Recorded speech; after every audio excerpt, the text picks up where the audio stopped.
Bearwalker by Joseph Bruchek. Chapter 21. Still. My heart sinks. I haven't yet reached the place where the trail turns off to the bear seat. I can't leave this phone turned on, draining what little charge is left. I quickly press the off key on the phone. That series of musical notes accompanies the appearance of the word goodbye in the center of those concentric circles before the screen goes blank. This time it crosses my mind that here in the quiet of the woods, the sound of that cell phone melody is awfully loud. It is so unlike any natural sound that it would immediately call attention to itself. And it could be heard from a long way away. As I'm thinking that, I hear a noise coming from above me. It's not another cell phone.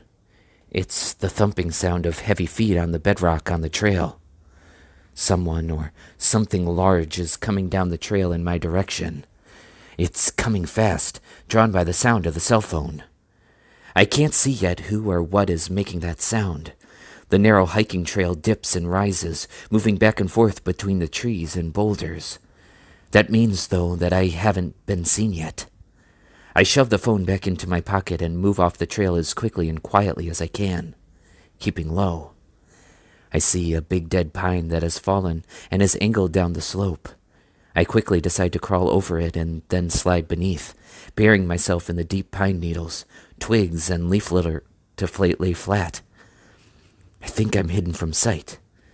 I just hope I haven't made too much noise digging down into the dry debris that gravity and the mountain winds have gathered up against this log. I realize that there's a very small open space in front of my face, under the fallen trunk. I may be able to look through it and see the part of the trail where I was sitting before. I just have to press myself down a little.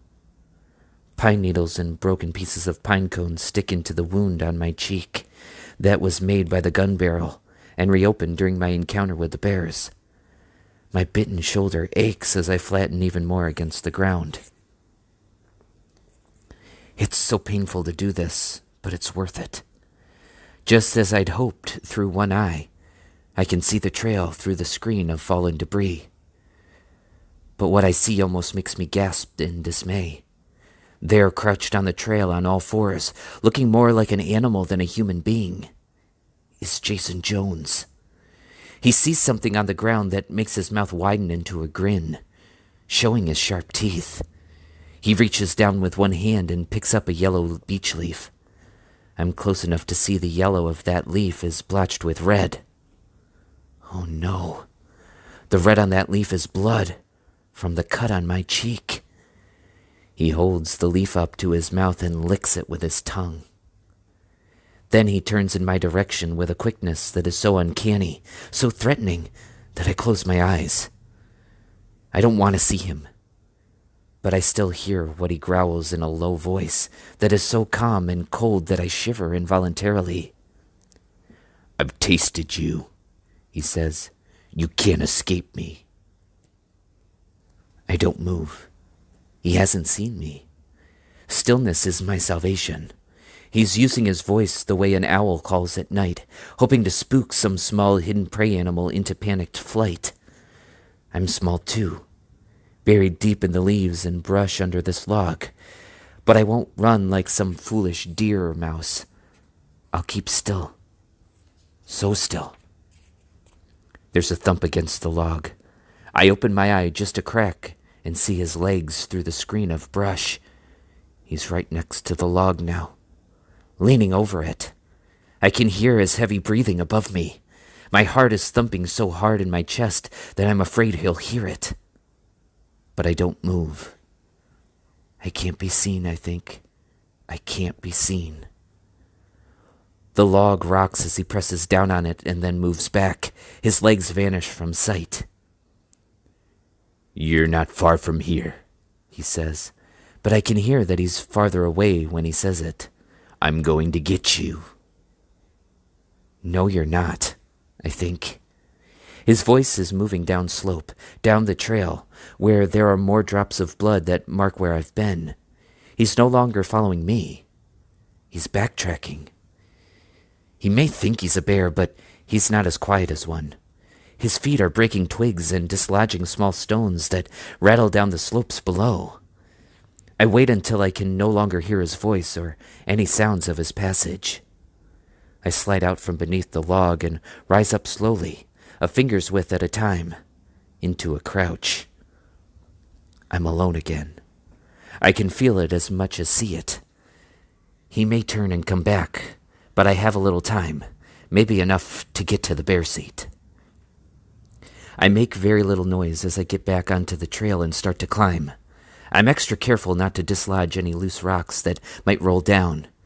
It's easier to be quiet now because as I rise in elevation and the trees get smaller, there's less brush and the trail is worn down to smooth stone. I pause when I get to the top of the trail, where it widens into an expanse of ledge. I lean against a big boulder. My legs feel shaky, and my calves are cramping up. I'm breathing hard and my stomach hurts. I press my hand against it and it makes a growling sound. All of a sudden I realize how hungry I feel. It's been 12 hours since I ate anything, and I have expended so much energy. I can't stop now, though. There are 2 trail markers on the cedar tree ahead of me. One is silver, the other is red. I remember the conversation around the table before Mr. Mack picked up the shotgun.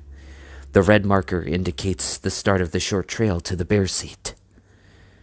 I look back down the mountain along the way I just came. A blue jay is sitting in a tree 50 yards below me. A red squirrel is digging at the base of a pine farther down. It's reassuring to see them. They wouldn't be so calm if something was approaching from below them. A soft wind blows across my face. The sun that is now a hand's width above the horizon shines through a gap in the clouds. It's beautiful at this moment, as I draw in a slow, grateful breath for these few seconds of peace. I wish I could just sit down, lean against this tree, close my eyes, and sleep. But I can't stop. I have to keep going. I take a few steps onto the trail to the bear seat.